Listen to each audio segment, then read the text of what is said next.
Radio Canal FM dit les on a mis avec toi ça sourit dans yo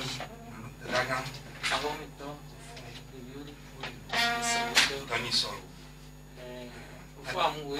yo d'aller comment tu follow au fucking ni chavodoy aqui me fala do amanhã ah me dá coronavirus ali é tão fome de minha sozinha o coronavirus o covid-19 covid então que vai jogar covid lá do ade eu não gada isso fora eu foquei que isso que cadê e da pena até bom não eu também não fora quando eu vi que é o direto yang buat konek pun.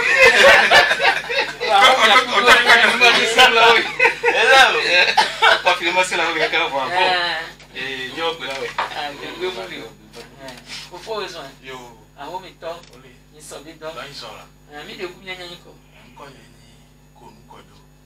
Ah, itu le kau. Kau yang tu, ni le kau ke le bah. Dia buku. Coordonnateur de plateforme de CDQ-CVD du Grand Lomé. Donc, à les coronavirus, il y avait un nom quoi, ils sont autour. Ils vont autour, comment raison? Mi la ho, ya no vi Maurice Agosu Zandéa et la no kame, ni gbe yo po a, ale ludo la. Ele fon ya. Ni la na mi a on le fon. Et nyanja so do won isi. Et ku feu que yo do ani bi wa kin so ton pado coronavirus bi do a e bi ami se bo be ka jere ku le adapa mi e funu aye mo isa mo do e won e bi la ayo e le ku funu ale wa e bi la do na mi mu ki to ti nde fun sinu aya mo do ni ke nya mi se to mi o voa ila nya be nya se e nya tonto no ami ato wẹ́rẹ́ ìjàpá dé mìkọ́nà ńlá mi ní pín tó kábọ̀ pàánù kí ọba pẹ̀ fà owó pọ̀ ránjẹ́ sí pé àfọ̀dé òrèdè ó lè. èèyàn Maurice oyesun mi dàgbé náà ta gbọ́ wa dé eléyà.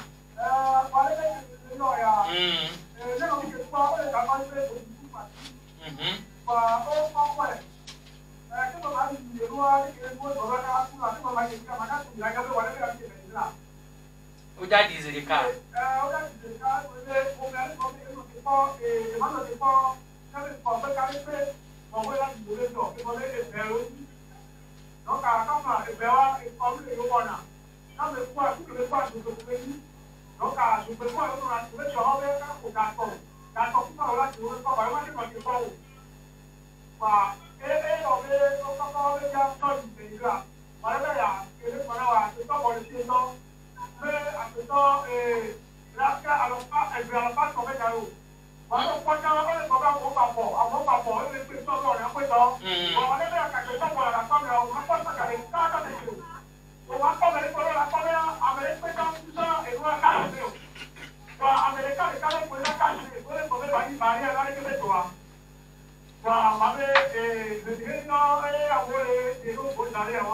Èèyàn fi sànú kẹ́tù tó ìjọ.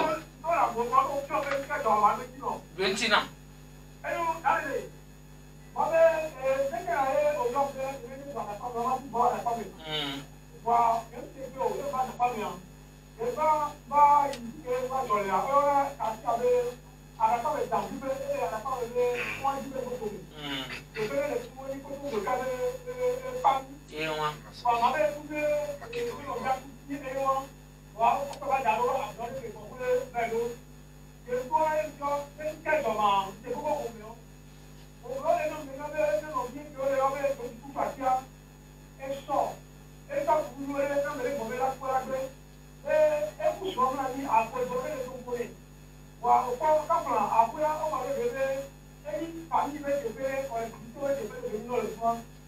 Voilà, les gars, c'est quoi? Gardez la femme de son décor. Voilà, voilà, vous pouvez mourir pour tout ça. Pour moi, c'est pour ça.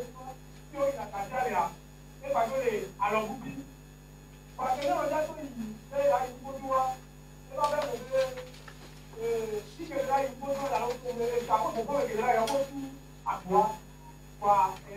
quand il est, moi, quand on va voir que c'est pas dit, il faut tout, on est tout sur le coup. Moi, je vais aller, moi, je vais aller, quand on a dit, il y a une photo. Voilà, c'est quoi? Et je pense qu'on est pour que l'on garde sur les vaches sur les lits. Et là, tout le monde va voir à l'ensemble. Donc, quand on va faire des choses, voilà, les choses bon. Et pour qu'on me gagne, on va faire les cartons. Et pour qu'on fasse bon. Les choses là, et pour que ça soit pour aller, il faut qu'on là. Et pour qu'on soit à celui qui a besoin là, on va faire quoi. Il y a un envie. Et le gros, c'est là, et le gros, et animal.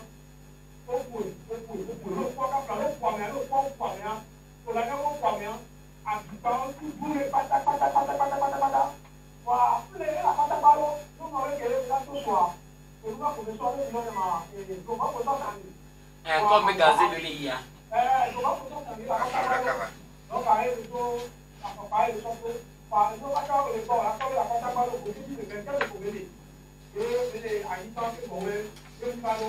Voilà, et donc, vous avez pas de beaucoup de choix. Et il faut que les clés soient bien.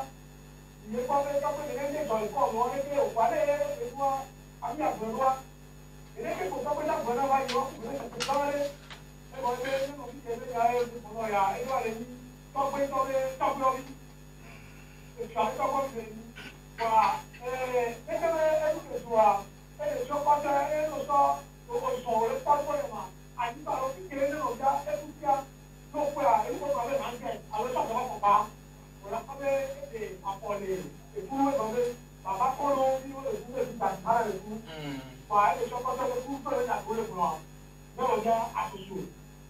Fífi àdé kẹnu àdèrè náà yọ sọ́jọ́ wa ó bá pé à ẹ́sìkò dókítà rẹ bá dé ìpọ́ fífi ní wọ́n yán bí kò pọ̀ à ń tí èmi kúrú àgbọ̀ lẹ́rẹ̀ díà. Ẹnu àpọ̀jà ẹ̀kọ́ àpọ̀jà gbọ́dọ̀ sọ́kí náà ní ọbẹ̀ yẹn sọ̀rọ̀ fún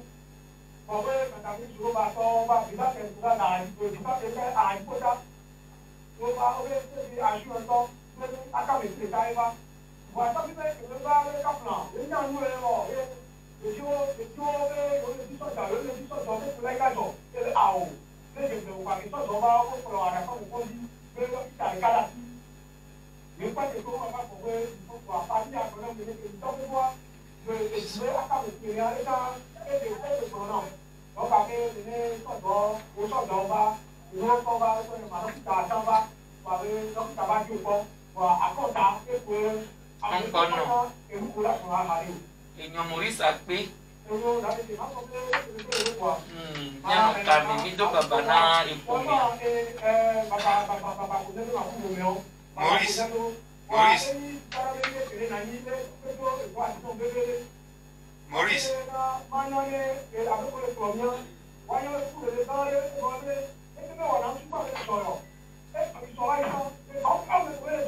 Yóò bá mi àmì tọ̀gbọ́n ẹ̀ lè yá mi yá.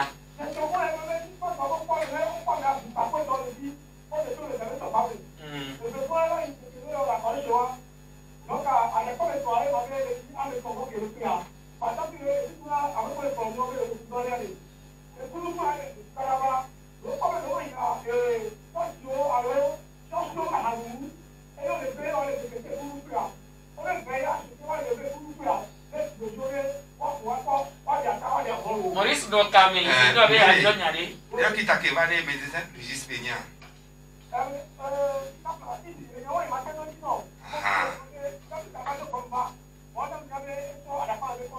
Enyo Maurice a pé Isandé. Enyo fofo mu.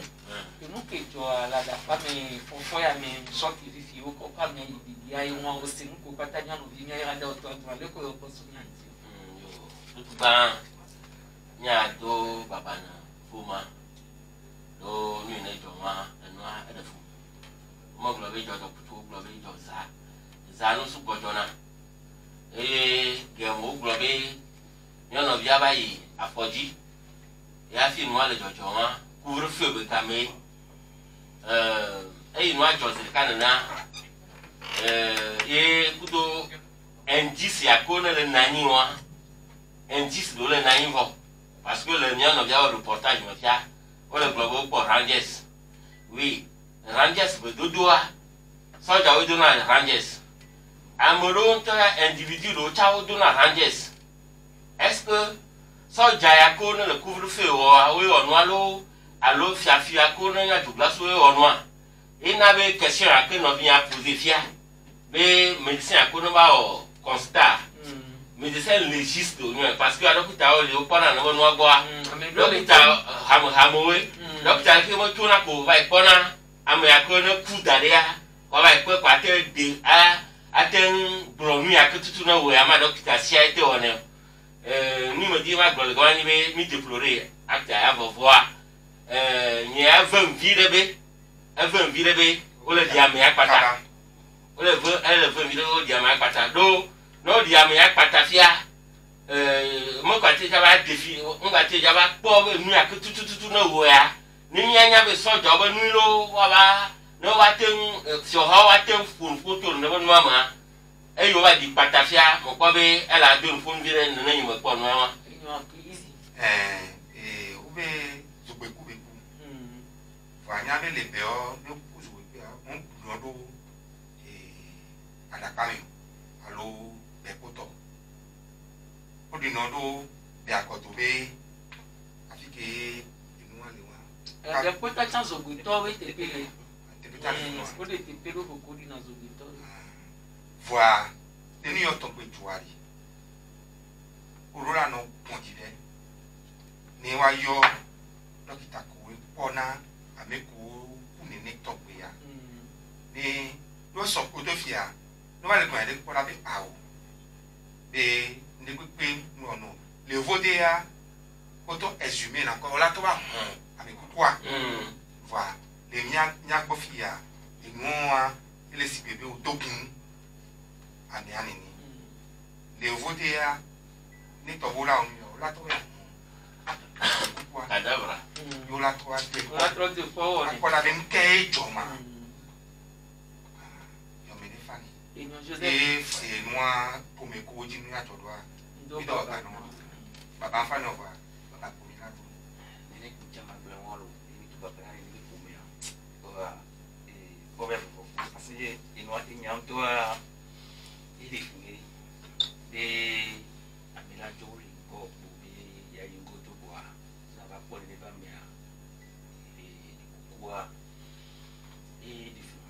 c'est mon scellé c'est WhatsApp 10 000 matin qui a me CV à bo yo sapa voilà et les subir qui kufu nya le kudu to yo mate ma togo c'est yo munya le ki tutu no le woru voilà imba di sada kwa msingi sada kwa nya da kwa misala da kwa me ni pa to chabo dona go ni ma ku fe be gabe to o easy e ma ki to le fun alo fe ko lu plan ti na go ni ko okay ni ku fe lonjo ni ba isa ni nya ki ni o se yo me abo dona go wa o bin ki le plan solidarité ri nya ni ki le plan ibo e gbe mi a solidarité won ko no ida le ni ka ni gba le gbe te ma ko ni le o joja mi ta ki ni ti ame ba ko bi na ni ki ni jo even be ni person be ni ba me all that do the cover parce que c'est tu vois que c'est be aba ou c'est be ba c'est be a ka bien silisi auto na pa do na ni ba me ni wa chwa e do sin la te wa ni wa e fi o how so do la ba boy c'est de que is bien les légiste ko to kita ko to ni yo bien avec ko dentiari parce que so job dia allo la no po santi wa la no po santi me go be abi bo do e dia me agora e patami le émission pour e pas c'est tango ani mo le joy me me ai won e go fo pe nya me nwa le jolly won nyam go ami ni tom le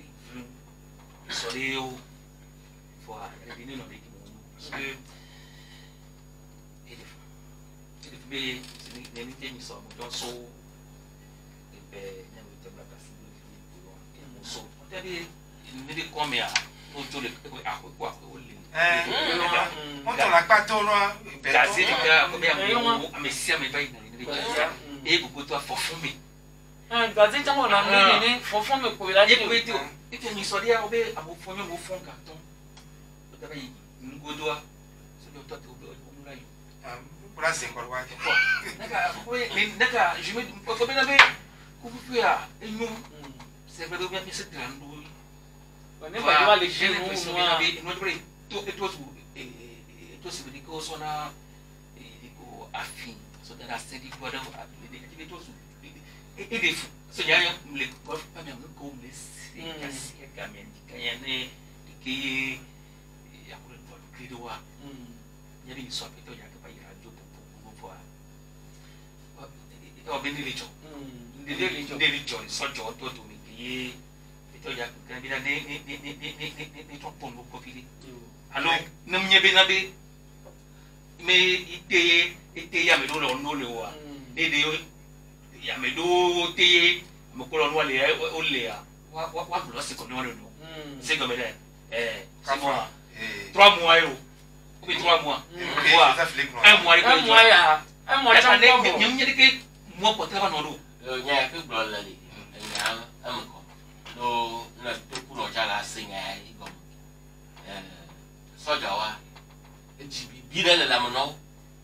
nya nyo ya ko na le gogo am siama no do be tre yi wa oni soja fo no gogo la fo ma lo mi ko mi togo wa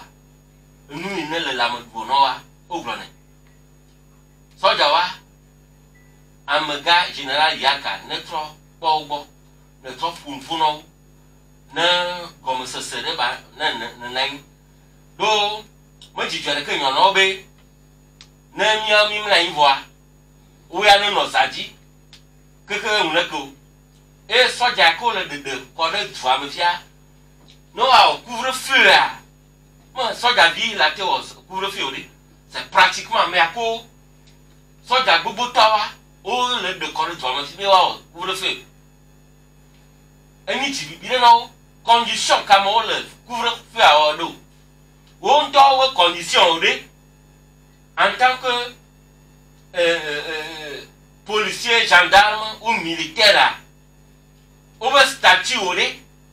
le que nous le do. N'y a sous le gant, le gogoa.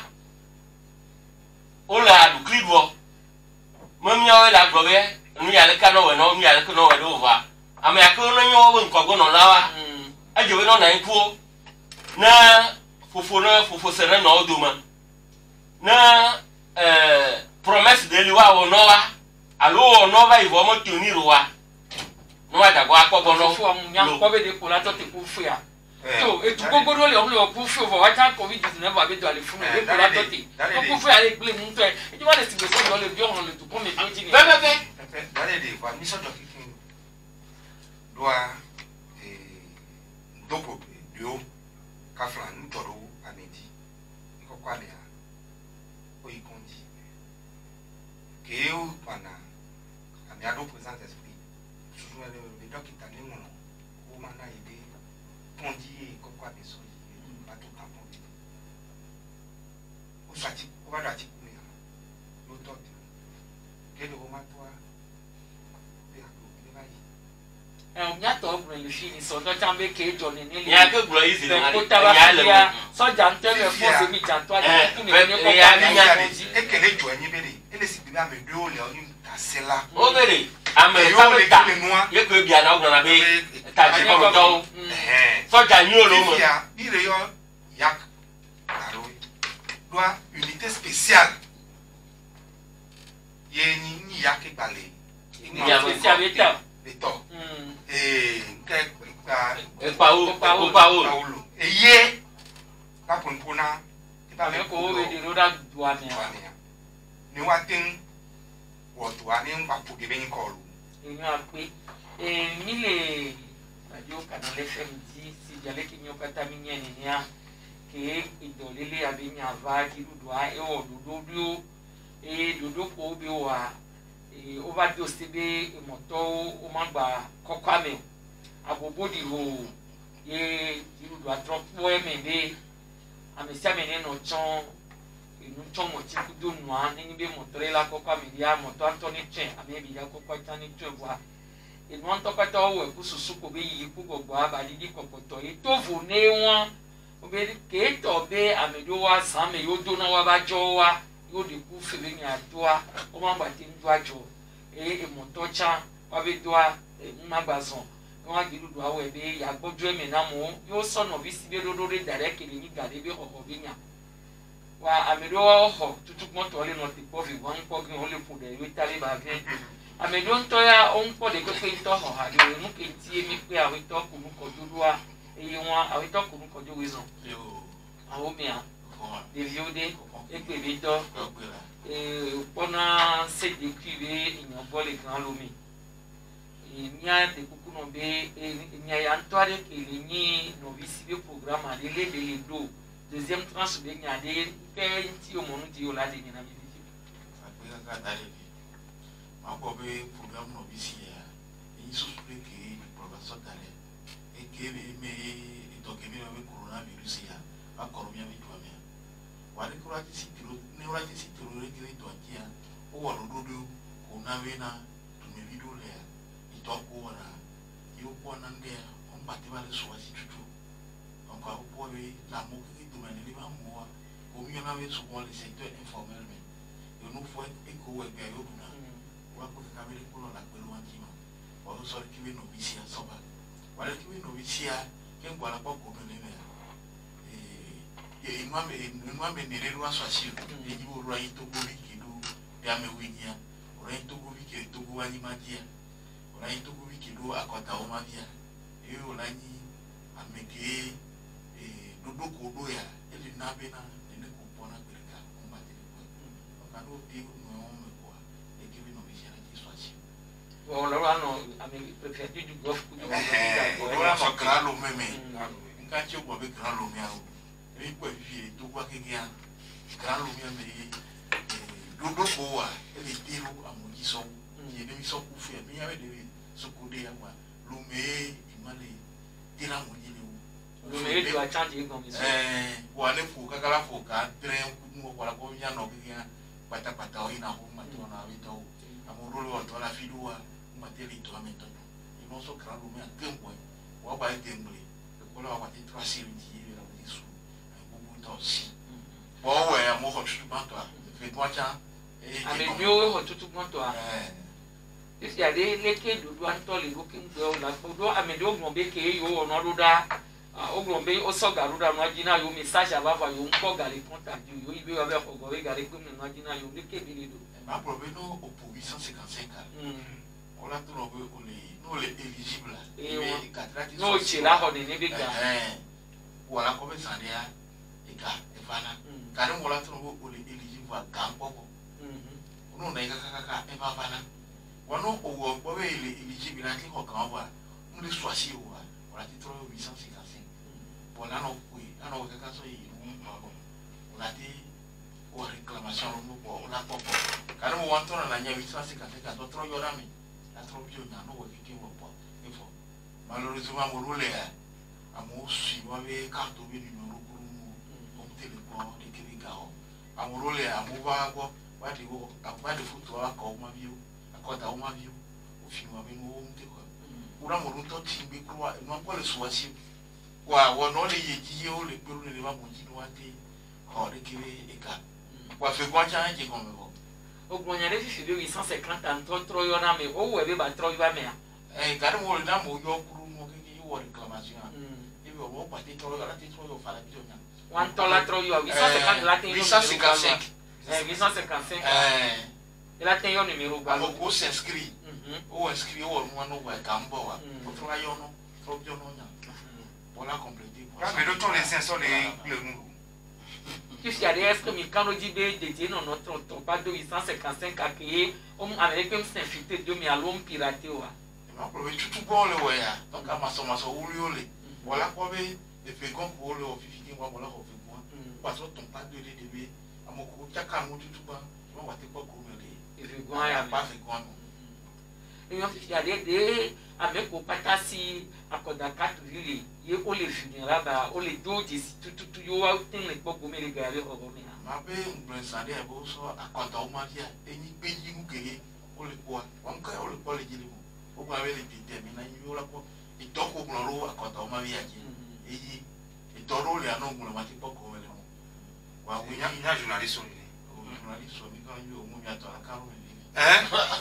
lé èmi mú lè mi ẹbí àmẹ́dọ́ ọmọ ìdọ́dé ló nu ajífa ń bàbá lè ọ̀dọ́ abágẹ́là lómi ní ẹjọ́ ṣoṣo mẹ́rin. ewu ẹ̀ dẹ̀ fún àmọ́ yọ pẹ̀lú náà fẹ́ yín ètùjì ọ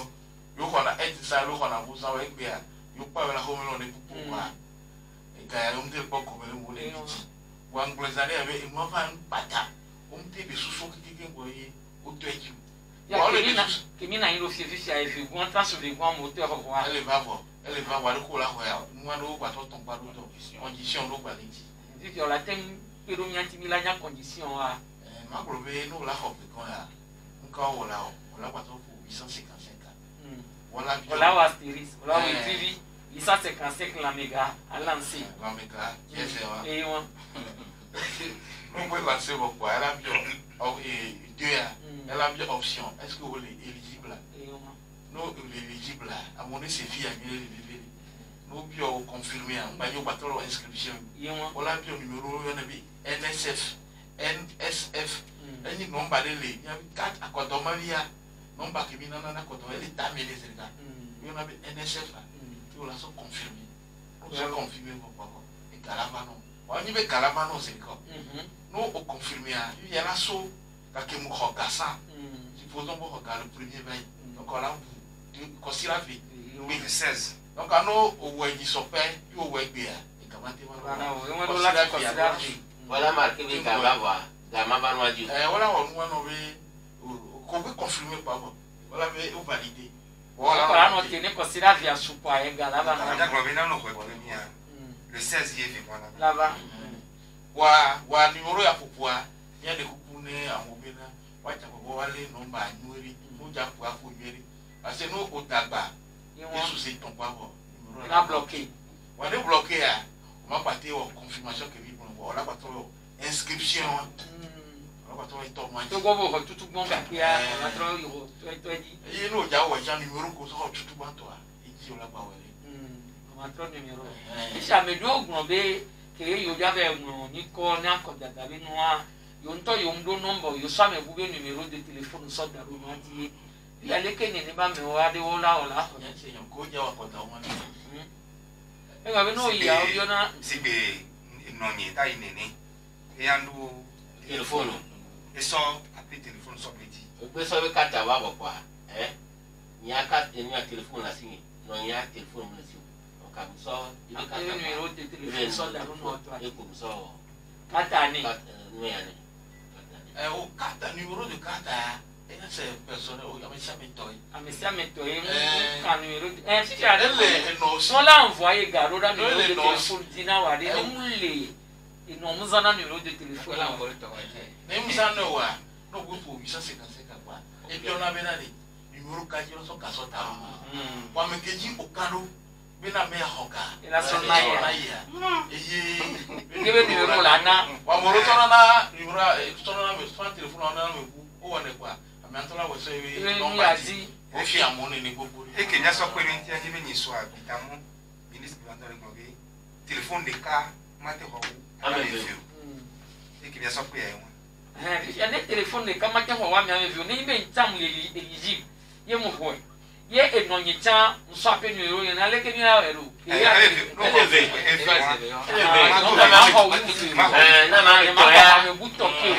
donc e jara gbaji numéro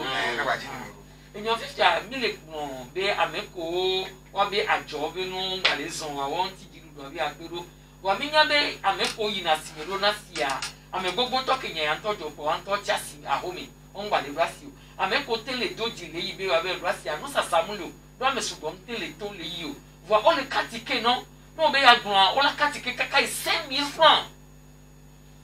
le lo emi ya àdáwọ̀lá tó yẹnu á lè jọ lè ní. àmọ́ gbàlẹ́ lè náà lé eyín ọ̀nà ó lè tó o wẹ́lẹ́ bẹ́ẹ̀ yà gbọ́dọ̀ ká et moi Tike na yo 5000 ma ya no ke gbo be la so kaka ye c'est des cuito Ba ko be tike be ja mi ya be nwa meri ya lo pa o we le shiri o we la ko nya o po wa ke fio ha go no bi se pa no yin sato revendus alo commerçant ko ton la ko lo ni tela o ni e que nya glari ne jidu dua ati sia tike be mu to tike ngogwe e to tike ngogwe doa government a ele pelu nya no ko le asi le sati mati le sanu if ya ole no de ni 6250 quoi si la meve on va les cas l'impôt non 5000 nous sommes gourés non pas pas to no so se ko ko to mo le fun o ja tu fi an yeken lo nous sommes gourés ba mu le ja so kewe o ame ko keke tu fi o se yo la wo me wa o la la ipo evo o la be wa so gaba no so gaba o la be fe me pu no pe ma ti le ko nous sommes gourés Pourquoi allez que nous on est fiers à messiame wa do agbojo mi na amesiame ko le kali no yisi wenu ya yo to ba projet a nyo va o da panto o tiji na projet a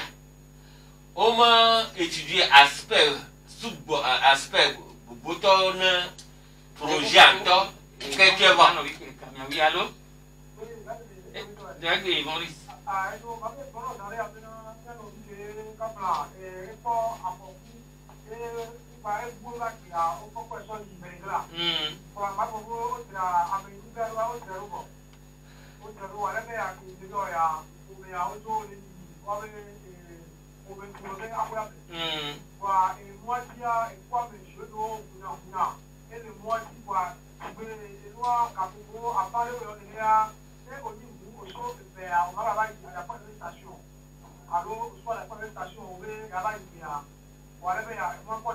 Nkajo.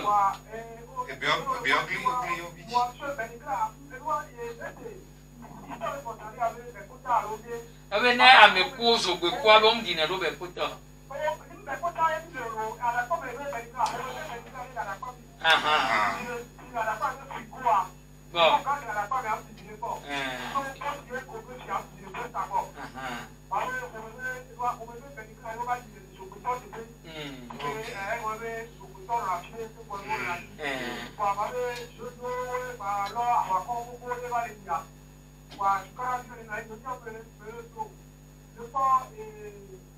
Pakaka kulo ga soja re pepe nko ba funu ni wa ba o maintien d'ordre.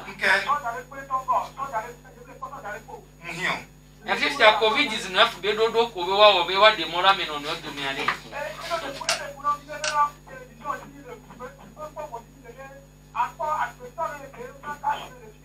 When I WhatsApp la WhatsApp lo dami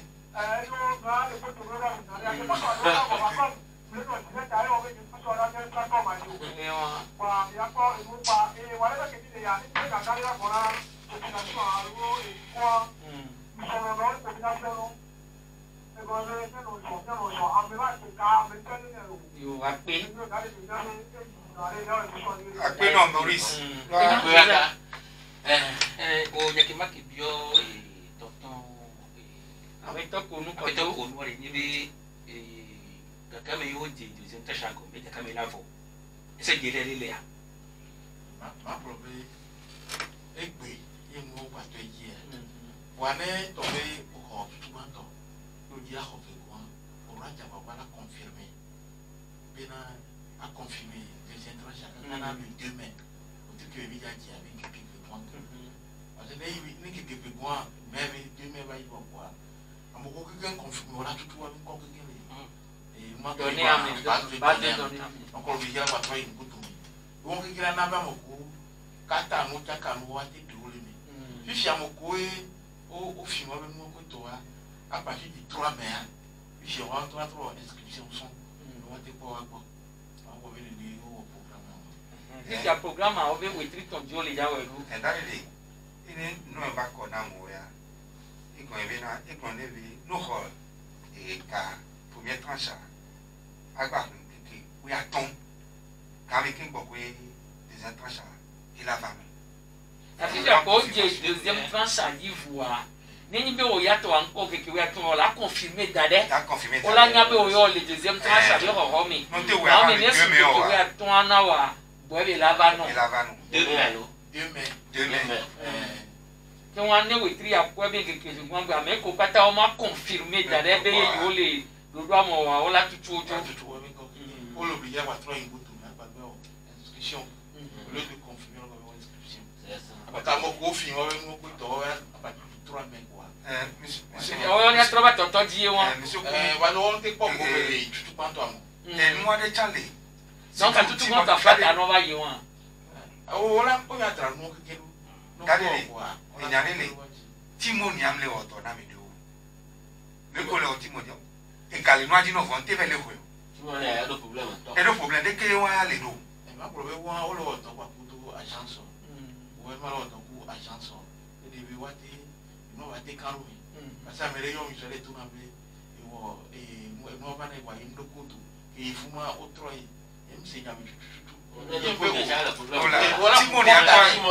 Timo ni Antoine de problème. Maya be he nyef so how ye he de so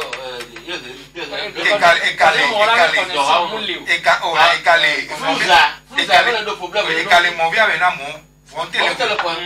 kaka le demain la va do la de ke bela yilo no te ko yo le ka lo la su bo ya ba o gbe ke voilà la te de la ñu grave me ya kwa te me pa ko ya de so ya mi de ko de le chasser ni ba to ko no ta o chang de nyon wa ze tongon et amele le yue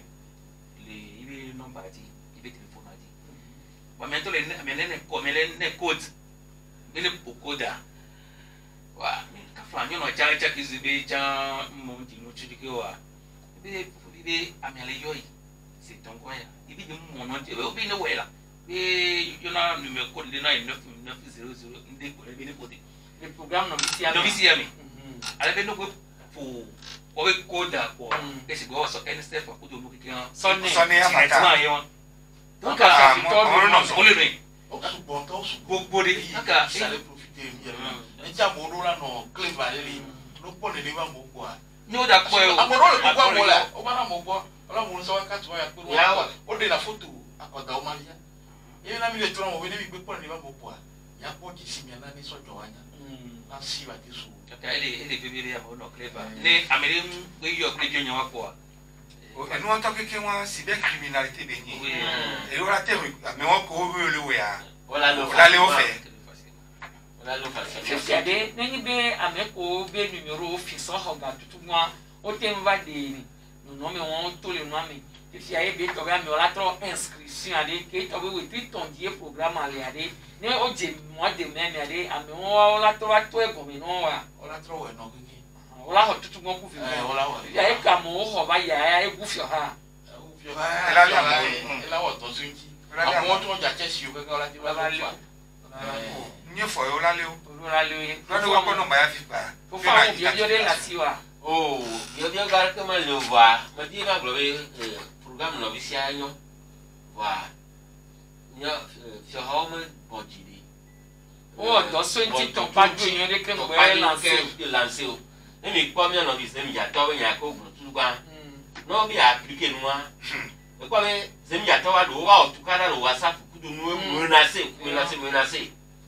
wa eko bi awe yo bi anoto we do wa la kwa do gisibe o mo miri nwan lo o le se mi ja po bo ya tu le ni o fe mi fan par moi il a da ho alors que we wa se mi ja to wa kafla lo gbogbo to wa so to yo vire ka bo to ne lo si kudo sro o ha ya ho unisham do alo sham salon o ko chi de défi a ko de kan gba mo de 10 000 francs le ja adunu que c'est moi lo et une pièce ouais justement. Donc, what tu 20 000 francs non allez? Est-ce que 20 000 francs gagne nous quand on le prix? Ne c'est tout compétitif voler, on va y aller nous voir. Quand on parle programme novicia, nous réunions de tout voir. Sur Hawa, on m'a tout tigné à fil lancé. o ko be enyawa ni ma do tino le duro me ya ko se gbe le Gabon alo se gbe le Ethiopie fie ne e ho ha yo to adi be ki do to de ifan et au plus au corps à toi bobé si la vulnérable au bout que ka flan de tout na ko de wa au plus on dit wa bio go be wa so et nous en location be contrat ou do presse ma camel bon pour te dire à ça va et le gouvernement doit prendre en charge location là voilà Éthiopie ou do Gabon go be beleki et Gabon il y a pas il y a tout anglais parce que non mais pas quoi 12 000 bon avec même 12 000 ligues 10 000 là tout par exemple 15 000 le mois wa même les dom mbale sanu mbale asimo mbale sanu zamo mbale mois yo do ko sukuru musi baba bi nene oh tene ba moto donc quoi naka de ko la situation ta ko bina c'est vrai bina c'est un programme et quand on fait musique ya wa améliorer la ba ni no fo ko jo ma prove ngi nya be coronavirus ya nsi abi ki wa ko do wa so ha cha ko be ki ra di we e ka ko mi wa prove ke no bi si akolo wa o so le ko jo mi ki wo ra be afi o le wo wa so ka no bi na wa po ju ke tu e mo to wa so fe mi no wa o bi se ni ko yi ko ni ko si o bi fe mi na so mo na yo e na bo pe po ko be le ki ka fi ki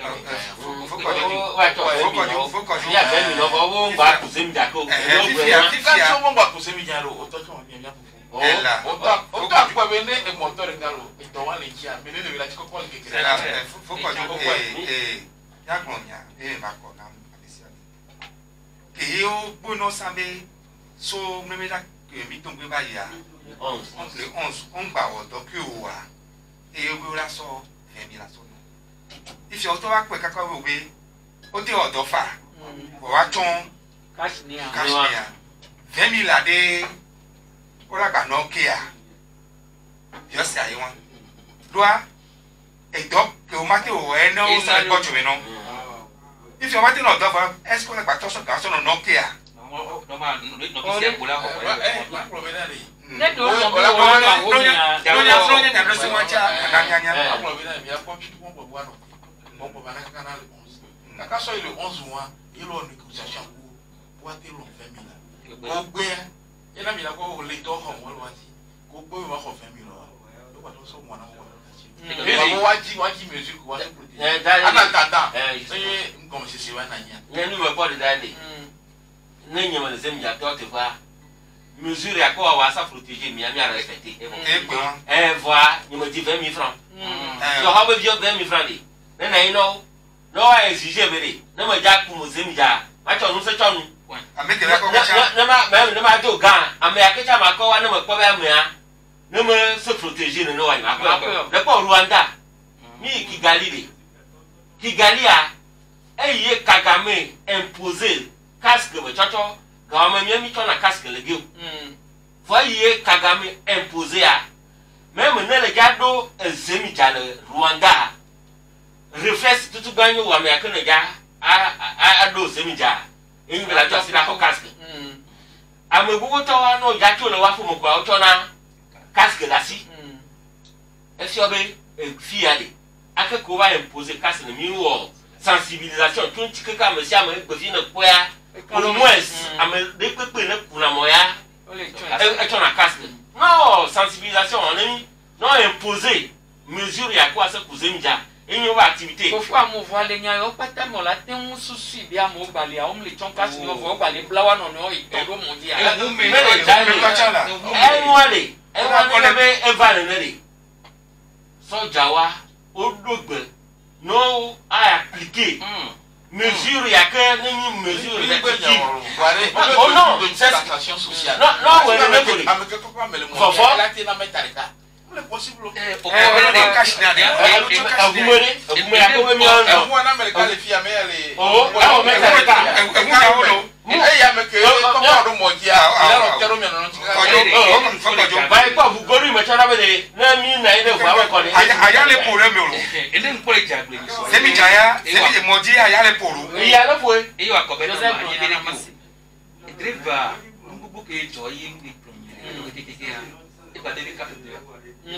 Quarante-deux. 42 le ouais. Il y a no jole jagle de pointi pour la quoi barrière ça ça jo o vérifie na no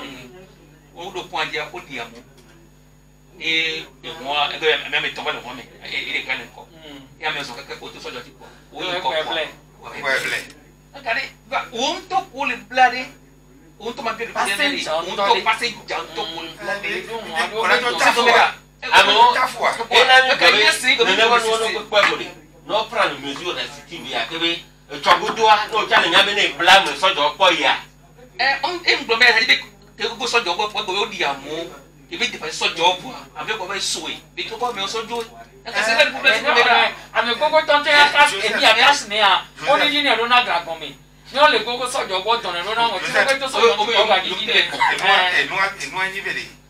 ajo tafwa non, on est affilé, bébé. On est affilé, non, c'est une question de discipline. C'est beaucoup plus vieux.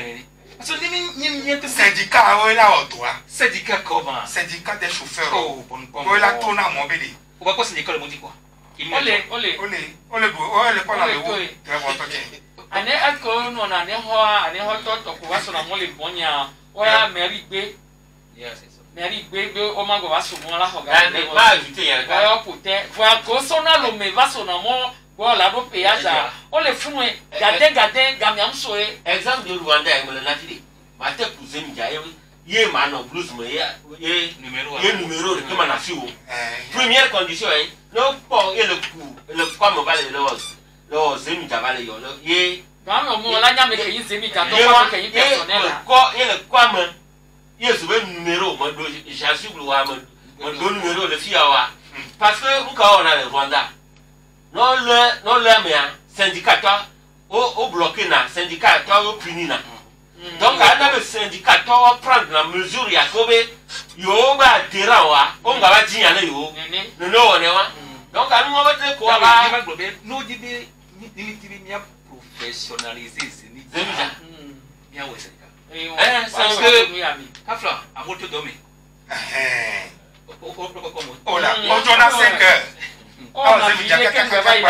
Donc Toboa non on joue à 16 heures les domaines. D'accord, même quand nous sommes au ça fait plus de 600 000, mais ce n'est pas vrai. Parce que l'émission pour bien entendre pour un montant pour aller au et ma fonction sont quoi et vous êtes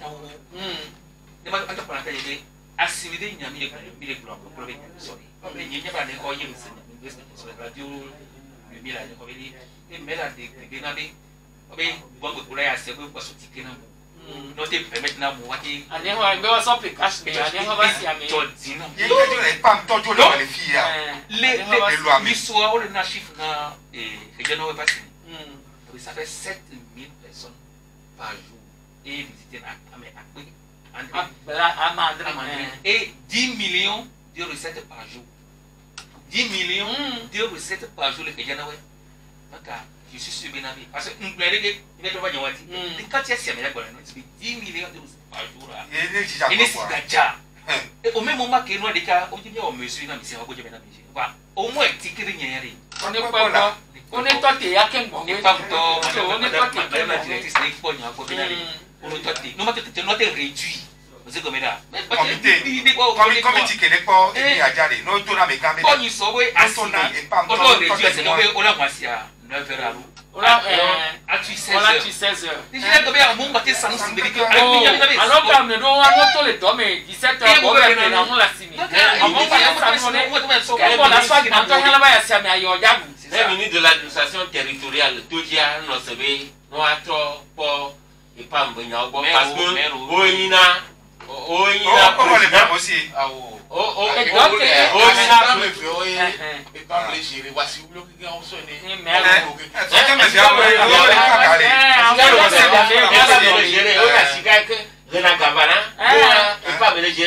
Et président du conseil d'administration territoriale et président du conseil d'administration.